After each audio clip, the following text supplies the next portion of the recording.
Surprise मिला surprise. जी हाँ, Valentine के मौके पर, बसंत पंचमी के मौके पर मिल गया सरप्राइज। जी हाँ, श्रुति ने तो हमको सरप्राइज कर दिया। हम तो समझ रहे थे कि सच्चाई जानने के बाद श्रुति जो है वो गुस्सा करेगी और तो और वो दुश्मन नंबर 1 बनेगी, लेकिन नहीं, ये तो सहेली नंबर 1 निकली। कितनी समझदार है ये श्रुति। नमस्कार, मैं हूं संदीप पांडे और आप देख रहे हैं मेरा चैनल सीरियल और संदीप। आप सभी का स्वागत है। आगे बढ़ने से पहले आप सबसे गुजारिश है कि अभी तक आपने हमारे इस चैनल को सब्सक्राइब नहीं किया है तो सब्सक्राइब कर लीजिए, बेल आइकन को दबा दीजिए ताकि आपको हमारे वीडियोस के नोटिफिकेशंस मिलते रहेंगे। आप सभी को बसंत पंचमी की ढेर सारी शुभकामनाएं।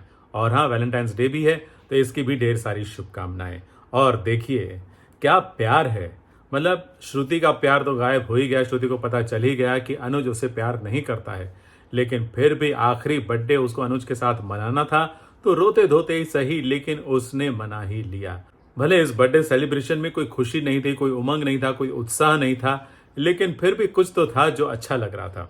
जहां अनुज और श्रुति जब एक दूसरे को केक खिला रहे थे या खा रहे थे, वो देखकर अजीब भी लग रहा था और अच्छा भी लग रहा था।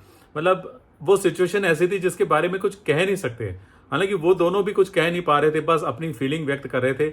और दोनों ही कलाकारों ने ये फीलिंग जो है बहुत अच्छी तरह से उन्होंने अपने अभिनय में दिखाई, तो दोनों को दाद तो देनी ही पड़ेगी। दूसरी तरफ अनुपमा अपनी बहू किंजल से टकरा गई, फिर किंजल के सामने वो रो पड़ी। किंजल उसको अपने घर लेकर गई और किंजल के सामने अनुपमा का दिल खुल गया। उसने सारी बातें बता दी, वो सब बातें जो उसको नहीं बतानी चाहिए थी। तो किंजल ने इंसिस्ट किया कि आप यहाँ रहो, आप अपने पास्ट को भूल जाओ, आप अपने अपने काम के लिए यहाँ पर आई थी, अपने प्रोग्रेस के लिए यहाँ पर आई थी, तो आप अपने प्रोग्रेस करो और हमारे साथ रहो। आपने देखा होगा कि अनुपमा जब किंजल के गले लगी हुई थी, ऐसे सीने से लगी हुई थी, तब किंजल पीछे मोबाइल से किसी को मैसेज कर रही थी। मुझे कुछ ना कुछ तो फिशी लग रहा है। अब पता नहीं वो किसको मैसेज कर रही थी, क्या मैसेज कर रही थी, वो तो बाद में पता चलेगा। लेकिन किंजल के सामने जैसे हमने कहा कि अनुपमा को इस तरह से अपना दिल खुलना नहीं चाहिए था, अपनी सारी बात बतानी नहीं चाहिए थी। हालांकि उसने ये गलती कर दी है तो आगे जाकर ये गलती अनुपमा को भारी पड़ सकती है। लेकिन श्रुति के बारे में क्या कहे। श्रुति ने अनुज को पूछा है कि अगर आद्या की नफरत दूर होगी और वो अनुपमा को अपनी मम्मी मानना शुरू कर देगी तो क्या तुम अनुपमा को वापस ले आओगे, या अगर आद्या माफ नहीं करेगी तो क्या। अनुज के पास कोई जवाब नहीं है।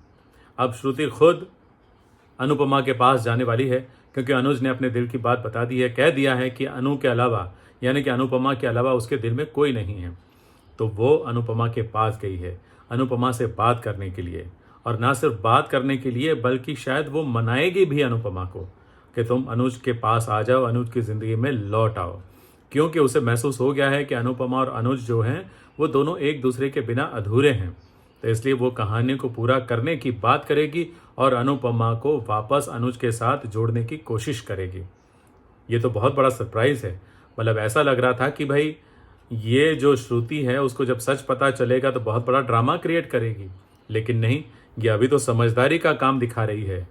लेकिन अब ये सीरियल है, सीरियल में किसी के भी बारे में कुछ भी प्रेडिक्ट करना थोड़ा सा मुश्किल हो जाता है।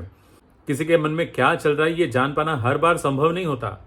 तो इस बार अभी तो ऐसा लग रहा है कि ये श्रुति जो है वो दोस्ती निभा रही है। आगे कुछ कह नहीं सकते, कभी भी कुछ भी हो सकता है सीरियल में, कभी भी ट्विस्ट आ सकता है। खैर, जो भी होगा अच्छा ही होगा। जी हाँ, नंबर 1 की पोजीशन बनाए रखने के लिए कुछ ना कुछ तो ड्रामा क्रिएट करना ही पड़ेगा, क्योंकि अगर ड्रामा नहीं तो फिर सीरियल में मज़ा नहीं। तो ड्रामा तो ज़रूर होगा, बस हमें देखते रहना पड़ेगा। और हाँ, आप हमारे वीडियोस भी देखते रहिए। आज का ये वीडियो अच्छा लगा हो तो शेयर कीजिए अपने दोस्तों के साथ, लाइक कीजिए, और एक बार फिर गुजारिश कि सब्सक्राइब नहीं किया है तो सब्सक्राइब भी कर लीजिए। वैसे सिमरन भी आने वाली है।